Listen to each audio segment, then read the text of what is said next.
This is the story of Obinna, a young soldier with big dreams, and Aliyu, a rich man's son, whose reckless mistake awakened the spirit that refused to be forgotten.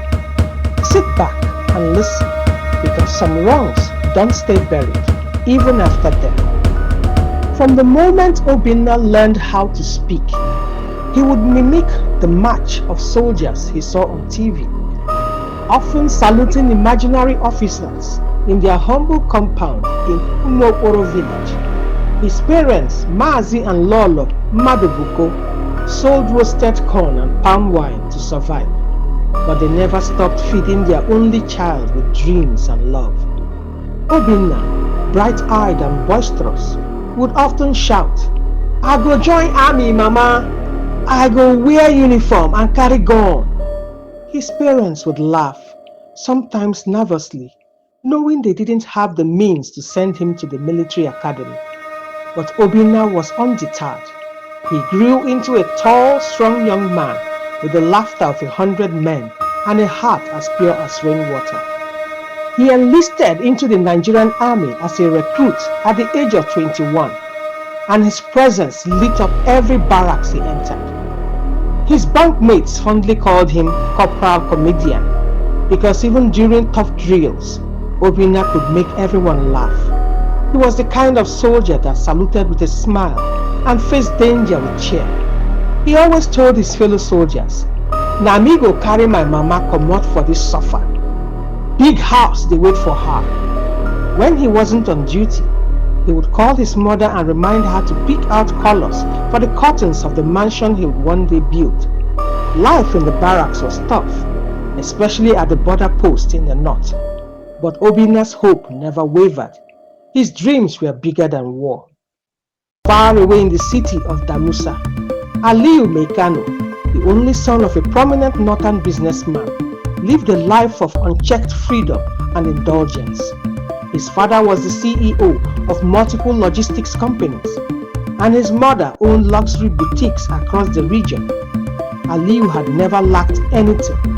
Luxury cars, expensive watches, and designer clothes filled his world. But he was reckless, known for speeding through town, partying till dawn, and being above the law. That fateful night, he had just left a wild birthday party held in a remote area on the outskirts of town. He was slightly drunk, exhausted, and irritated after an argument with a friend. The dusty road was poorly lit, and his mind was clouded with alcohol and ego. On that same night, Obinna was posted to the lonely border checkpoint, taking the midnight shift after his colleagues had gone to fetch supplies from the nearby barracks. The checkpoint was barely marked, just a flickering kerosene lamp and a rusted barrier pole. Obinna, ever diligent, stood tall, flagging down every vehicle with his flashlight. Then came the roar of Aliyu's black SUV, music blaring, lights on high beam. Obinna stepped into the road, gesturing for the car to stop. But Aliyu, distracted and impatient, thought it was a prank, or perhaps an armed robber trying to stop him. Without hesitation, he pressed harder on the accelerator. The impact was swift and brutal. Obinna was hauled off the road like a ragdoll, his body landing deep in the bushes. The SUV barely slowed. Aliyu never looked back. When Obinna's colleagues returned minutes later, they found his flashlight crushed and his uniform soaked in blood. His face was unrecognizable, but the smile that never left his lips seemed frozen in pain. News of his death broke the hearts of many, but none more than Mazi and Lolo. Their son, their joy was gone in the most senseless way. Aliyu returned home that night in panic. He parked the SUV at the far end of the compound, covered it and wiped off the blood with an old cloth. He didn't sleep. At dawn, he took the car to a discreet mechanic, paid him handsomely to fix the dent and repaint the bonnet. The guilt was buried deep, or so he thought. Days passed. Then came the first dream. In it, he was back on the dusty road. Obinna stood there, smiling, saluting him slowly. "I remember," "When I was a soldier," he whispered. Then he marched forward, his face transforming into a skull, and let out a ghostly laugh. Aliyu screamed and woke up, drenched in sweat. The dreams became more frequent. Sometimes Obinna would appear in his wardrobe mirror, adjusting his beret. Other times, Aliyu would hear distant footfalls in the corridor, sharp, rhythmic, military style. At 2 a.m., he had marching songs from his father's compound. I remember when I was a soldier. Hippie ya ya, hippie hippie ya ya, hippie ya ya, hippie hippie ya ya.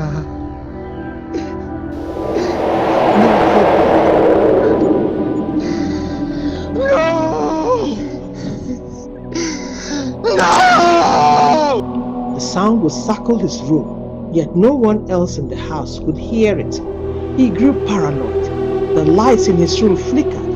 Cold gusts of wind blew his curtains, even when the windows were shut. Obinna's shadow followed him, mocking him, haunting him. His parents noticed. He grew pale, jittery and withdrawn. He stopped attending events. He lost weight. Whenever his mother asked what was wrong, he would snap, "Nothing, I'm fine." But he wasn't. He saw Obinna's ghost even in daylight, at the dining table, by the gate, on the stairs.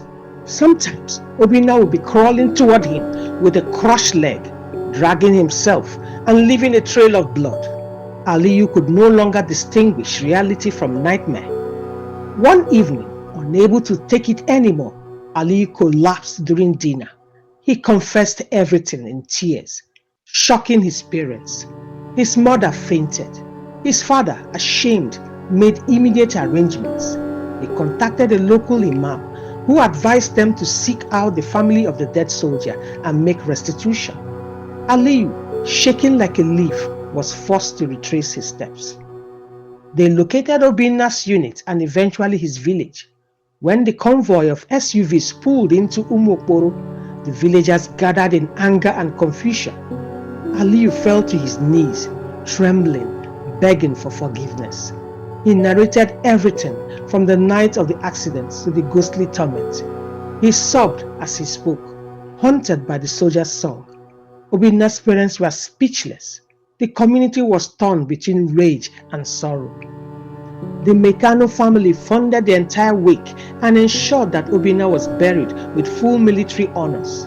They paid for his body to be exhumed, transported, and laid to rest properly. They also provided a scholarship fund in his name and donated to the local school. A traditional Igbo priest was consulted to perform rites of appeasement. Libations were poured, and Obinna's spirit was called upon to rest in peace. That night, Obinna appeared to his mother in a dream. He wore a glowing white uniform and stood in front of a golden gate. He saluted her and said, "Mama, my post don't finish. I dey go." She cried in her sleep, reaching for him, but he only smiled and waved goodbye before fading into the stars. Weeks later, a young man named Ikechukwu, who had once been an orphan in the same village, returned from the city. He had heard the tale of Obinna and felt compelled to help. "I never forgot how Mama Obinna gave me food when I had nothing," he said. Ikechukwu built the Madubuko family a fine house, the one Obinna had always promised. He took care of them like his own parents, calling them Nna and Nne with pride. And though Obinna's life ended too soon, his memory lived on in every footstep Ikechukwu took on their compound floor. In every military parade song sung by new recruits who heard of the soldier who refused to be forgotten, justice was served, a soul was at peace, and a dream found life through another. Moral of the story: no deed, good or evil, goes unnoticed by the unseen. Obinna's story reminds us that even in death, truth cries out for justice, and the spirits of the innocent will not rest until they are heard. Reckless actions may be hidden from men, but not from conscience. nor from the divine. Yet, in the midst of grief and injustice, light can still break through. Kindness given to strangers, like seeds sown in secret, can return in unexpected seasons. We must walk this life with honor because every step we take echoes beyond the grave.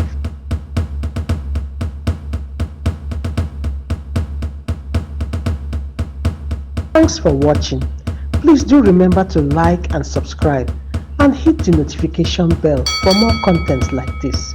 And let me know your thoughts in the comment section. Bye.